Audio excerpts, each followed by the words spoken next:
let's discuss some of the case studies of bioremediation. Now, obviously, applying any biotechnological solution to remediate a certain site is not easy, especially when the contaminant present over there is hard to degrade and is not susceptible to biodegradation. We said in our previous lessons that carbon-containing compounds can be most efficiently degraded by microorganisms. However, not every carbon compound can be degraded easily, especially heavy hydrocarbons from carbon that range anywhere from carbon 15 to carbon 40. The examples are lubricating oils, drilling mud, crude oil. They can cause much problem, and they can be much resistant to degradation by the microorganisms.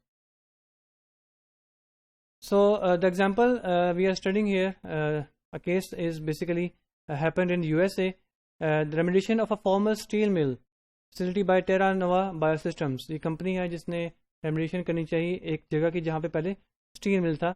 The carbon 11, carbon 21 diesel range organics were there and in much high concentration, you can see over here, along with naphthalene and pH as well.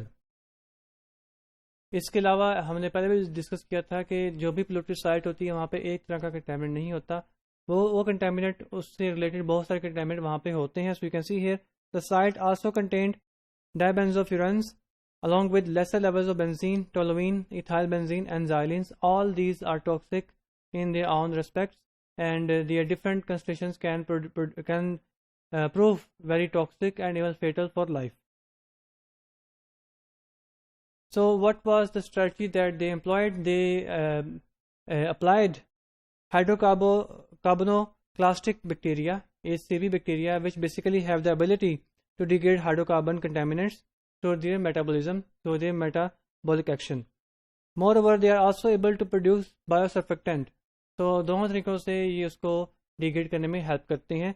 So they used these bacteria, and obviously उन्होंने क्या किया, उन्होंने उन्हीं site से indigenous bacteria isolate किए, उन्हीं को study किया, उन्हीं को देखा कि उनकी कौन सी पैरामीटर्स ऐसे हैं जो कि उनकी ग्रोथ को इन्हांस करते हैं, ऑप्टिमाइज़ किया उनकी ग्रोथ को और उनकी एक्टिविटीज़ को, बायोसर्फेक्टेंट प्रोडक्शन को भी इन्हांस करने की और ऑप्टिमाइज़ करने की उन्होंने कोशिश की. And then they augmented these bacteria back to the site. वहीं से बैक्टीरिया आइसोलेट किए, उनको स्टडी किया और उनको ऑगमेंट किया back to the same polluted site with additional oxygen and nutrients. उसी साइट में बैक्टीरिया को अप्लाई किया और उनको वहाँ पे एडिशनल न्यूट्रिएंट्स और ऑक्सीजन प्रोवाइड किए और इन सिटू उन्होंने बायोरेमेडिएशन करना चाहिए. The results far exceeded the US Environmental Protection Energy and Department of Environmental Quality Standards for residential soils. बहुत बेहतर रिजल्ट्स अचीव हुए उनको.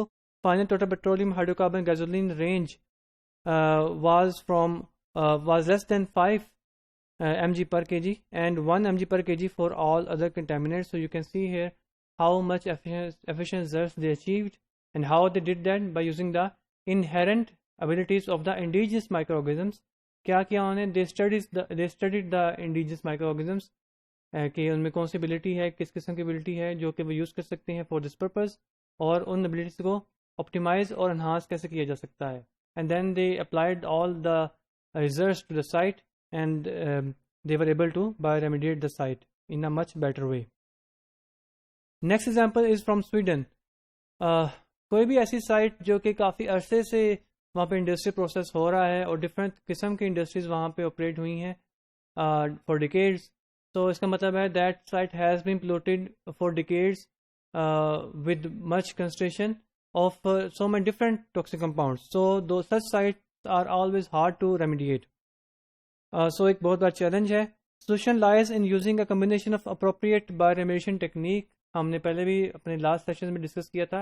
Sometimes just one approach of bioremediation or remediation is not suitable for sites which offer much higher challenges.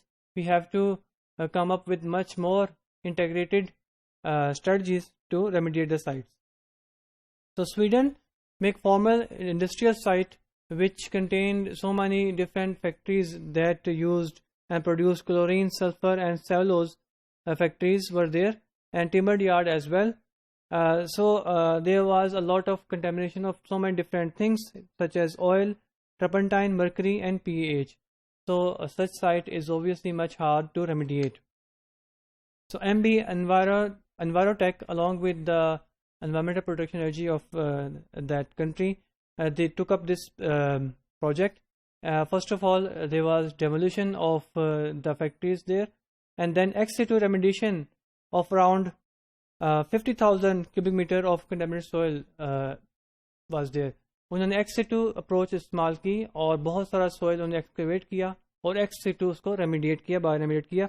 A two-phase approach was used, first to control the spread of the contaminants and then to remediate the soil and the groundwater as well. उन्होंने पहले ये कोशिश की कि जितने भी वहाँ पे कंटेमिनेट्स हैं उनको स्प्रेड होने से रोका जाए और फिर उसको एक्स सिटू जो है उसको ट्रीट किया जाए और रेमिडिएट किया जाए. Now, the biotechnologies which they employed were bioventing, bioslurping, and combination of the process to remove free-phase contaminants and simultaneously bioremediate soils of the vadose zone and direct groundwater amelioration as well.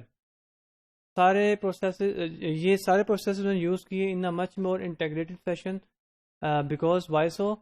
Because the site was polluted with so many different toxic compounds, and it was a hard challenge to remediate such a site. So उन्होंने कोई एक approach इस्तेमाल नहीं की, उन्होंने different approaches इस्तेमाल की और ex situ इसको किया remediate, because ex situ में हमेशा control of process ज़्यादा मिलता है हमें.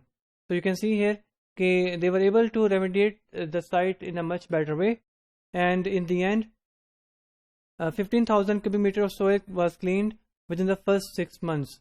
So you can see here that the strategies, the integrated approach that they employed was very fruitful, and they were able to remediate the soil in the end. However, as you can see here, these different types of processes, when used in an integrated manner, they require a lot of resources, a lot of fundings as well. These were some of the case studies about remediation. I will see you in next lessons.